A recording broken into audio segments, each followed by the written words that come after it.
How to save CapCut video in gallery. So that is what I'm going to show you guys in this super quick and easy tutorial. So let's get into it.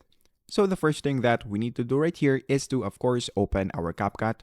And then once we open our CapCut, the next thing that we need to do right here is to open the project that we want to save.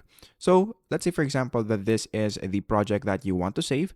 So all you have to do is to click on that. And then once you are now here, let's say, for example, that you are now done editing this and you now want to export it.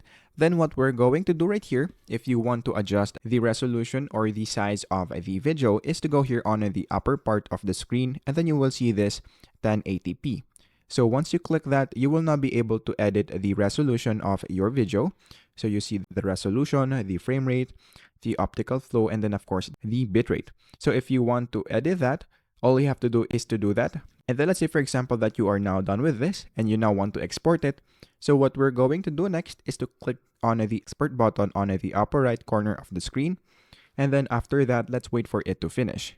Once it is done, what we're going to do is to just click on done and then open your gallery. Once you open your gallery, as you can see, we now have here the video that we have just exported. So that is basically it. That is how easy it is.